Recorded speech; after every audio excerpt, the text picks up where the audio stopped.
বাংলাদেশের রাজনৈতিক ইতিহাসে যে ব্যক্তিত্ব সবচেয়ে বেশি আলোচিত এবং সবচেয়ে বেশি অবদান রেখেছেন তার নাম হচ্ছে এই দেশের স্বাধীনতার ঘোষক, বহুদলীয় গণতন্ত্রের প্রবক্তা এবং আধুনিক বাংলাদেশের রূপকার শেখ মুজিবুর রহমান। তার শাহাদত বার্ষিকী আগামী 30 মে। এই দিনটি আমাদের জন্য অত্যন্ত গুরুত্বপূর্ণ ও তাৎপর্যপূর্ণ। আমরা বারবার এই দিনটিকে শুধু শাহাদত বার্ষিকী হিসেবে স্মরণ করতে চাই না, আমরা এটাকে স্মরণ করতে চাই আমাদের বাংলাদেশকে সত্যিকার অর্থেই একটি গণতান্ত্রিক, একটি আধুনিক, একটি সাম্যিক, একটি মানবতার একটি রাষ্ট্রে পরিণত করবার যে শক্তি আমরা যে যেখান থেকে পাই, আমরা যে ইন্সপিরেশন পাই, সেখানকার একটা দিবস হিসেবে আমরা পালন করতে চাই। অনুপ্রেরণা আমরা সেখান থেকেই পাই। 1971 সালে গোটা জাতি যখন স্বাধীনতার ঘোষণার জন্য উন্মুখ হয়েছিল এবং তখন রাজনৈতিক নেতৃত্ব আওয়ামী লীগের শেখ মুজিবুর রহমান ব্যর্থ হয়েছিলেন জাতিকে দিক নির্দেশনা দিতে, তখন এই 1971 সালে আমরা এই মহান নেতাকে ক্ষমতাকে দেখেছি যখন তিনি একজন মাত্র সাধারণ মেজর ছিলেন। চট্টগ্রামের কালুঘাট কেন্দ্র থেকে তিনি স্বাধীনতার ঘোষণা দিয়ে গোটা জাতিকে স্বাধীনতা যুদ্ধে ঝাঁপিয়ে পড়ার জন্য পরিণত করেছেন। শুধু তাই নয়, তিনি নিজে দীর্ঘ 9 মাস সংগ্রাম করেছেন, লড়াই করেছেন, নেতৃত্ব দিয়েছেন এবং পরবর্তীকালে যখন ছাত্র এবং সিপাহীদের জনতার একটা যৌথ বিপ্লবের মধ্য দিয়ে তাকে রাষ্ট্রের পরিচালনার দায়িত্ব দেওয়া হয়েছে, তখন তিনি এই রাষ্ট্রের প্রথম সংস্কারগুলো শুরু করেছেন।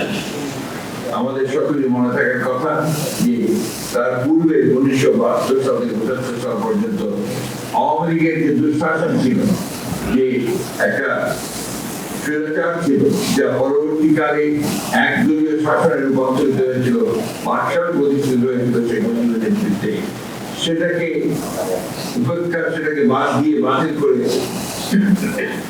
জনগণের সমর্থনে তিনি বহুদলীয় গণতন্ত্রের প্রবর্তন করেছেন এবং এই বহুদলীয় গণতন্ত্রের প্রবর্তন করার ফলেই গোটা বাংলাদেশের যে রাজনৈতিক যে কাঠামো, সে কাঠামো পরিবর্তন হয়েছে। তো তাই নয়, একই সঙ্গে তিনি অর্থনীতিতে যে একটা ভ্রান্ত সমাজতান্ত্রিক ধারণা ছিল, সেটাকেও তিনি পরিবর্তন করে সেই অর্থনীতির মুক্ত বাজার অর্থনীতি তিনি শুরু করেছেন। এই দুটোই ছিল প্রধান সংস্কার, যেটা অর্থনৈতিক কাঠামোর সংস্কার এবং একই সঙ্গে রাজনৈতিক কাঠামোর সংস্কার। পরবর্তীকালে আমরা দেখেছি যে এই বিদেশে শ্রমিকদেরকে পাঠিয়ে এবং দেশে গার্মেন্টস ফ্যাক্টরি শুরু করে তিনি অর্থনীতিতে একটা বিপ্লবের সূচনা করেছেন। সেজন্যই আমরা বলি যে সংস্কারের প্রধান যিনি যুক্ত হয়ে থাকেন, সংস্কার যিনি সত্যিকার জন্মদাতা হয়ে থাকেন বাংলাদেশে, তিনি হচ্ছেন শেখ মুজিবুর রহমান, যিনি যার হাত দিয়ে মৌলিক সংস্কারগুলো শুরু হয়েছিল। আজকে যে আপনার এই যে সংবাদ মাধ্যম, গণমাধ্যমও কিন্তু তখন তিনি উন্মুক্ত করেছিলেন। তো তাই নয়, মাত্র 4 বছরের শাসনের মধ্যে তিনি বাংলাদেশে একটা নতুন দর্শন দিয়েছিলেন জাতিকে। সেই দর্শনটি ছিল বাংলাদেশি জাতীয়। তারই ভিত্তিতে বাংলাদেশের নতুন স্বতন্ত্র, নতুন পরিচিতি লাভ করে এবং তার বিশ্বের দরবারে সত্যিকার থেকে মর্যাদামান জাতি হিসেবে পরিচিত লাভ করে। যে বাংলাদেশে 72 সালে রিলিজ করেছিল শেখ মুজিবের শাসনামলে এবং প্রায় লক্ষাধিক মানুষ শহীদ হয়েছিল, সেই বাংলাদেশকে তিনি 1 বছর পরেই তিনি খাদ্যের সঙ্গে সম্পূর্ণ করেছিলেন। শিল্পে কলকারখানাতে উৎপাদন শুরু হয়েছিল, নতুন করে মানুষের মধ্যে একটা নবজাগরণ সৃষ্টি হয়েছিল, উদ্দীপনার সৃষ্টি হয়েছিল। বাংলাদেশকে সত্যিকার অর্থেই একটা সমৃদ্ধ আধুনিক বাংলাদেশের বঞ্চিত করবার জন্য যে কর্মযজ্ঞ শুরু হয়েছিল, সেই কর্মযজ্ঞ সূচনা করেছিলেন শেখ মুজিবুর রহমান। দুর্ভাগ্য আমাদের এই জাতি যে আমরা এই খনজের মহাপুরুষকে আমরা বেদিন করে রাখতে পারিনি। আজকে যারা বাংলাদেশের বিরুদ্ধে ষড়যন্ত্র করেছে, যারা বাংলাদেশকে 15 বছর ধরে একটা ফ্যাসিস্ট শাসনের মধ্যে রেখেছিল, যারা আজকেও এখনো ষড়যন্ত্র করে চলেছে সীমান্তের পার থেকে বাংলাদেশকে আবার আমরা সেই জনগণের অধিকার থেকে বঞ্চিত করবার জন্য বাংলাদেশকে তার উন্নয়নের পথে বাধা সৃষ্টি করবার জন্য, সেই সময়ও কিন্তু আপনার এই শহীদ প্রেসিডেন্ট জিয়া রহমানের নাম আমাদেরকে বারবার মনে রাখতে হবে।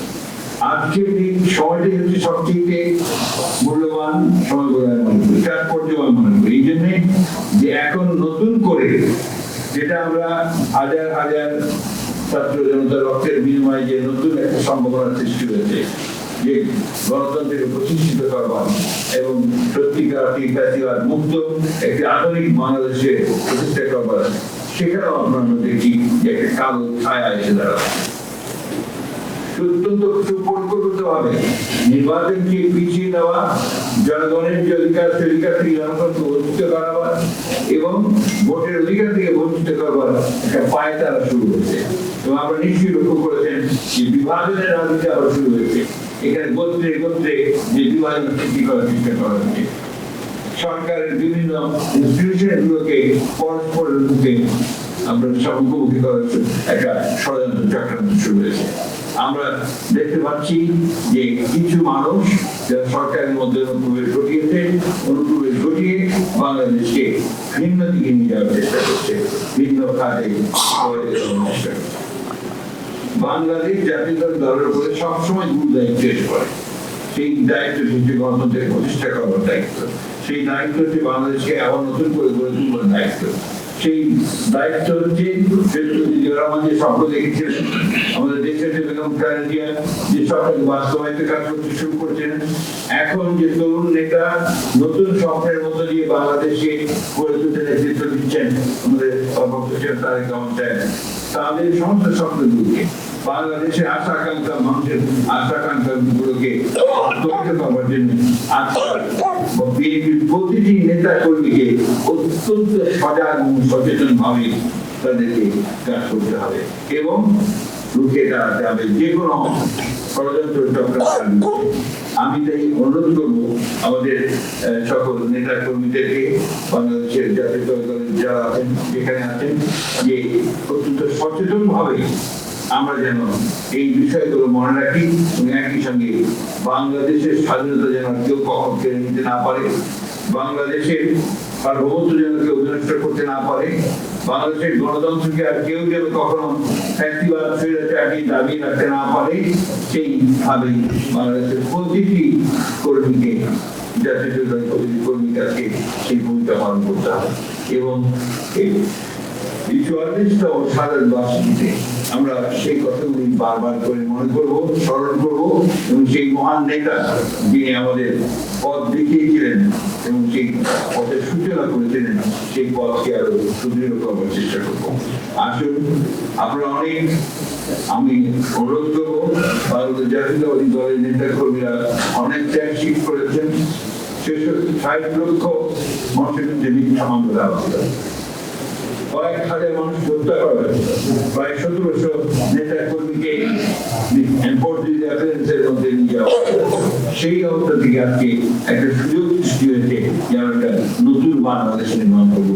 শহীদ প্রেসিডেন্ট জিয়া রহমানের যে স্বপ্ন, আমাদের দেশের যে বেগম খালেদা জিয়ার যে স্বপ্ন, তারেক রহমানের যে স্বপ্ন, সেই স্বপ্নকে বাস্তবায়িত করবার জন্য আমরা সামনের দিকে নিয়ে যাবো।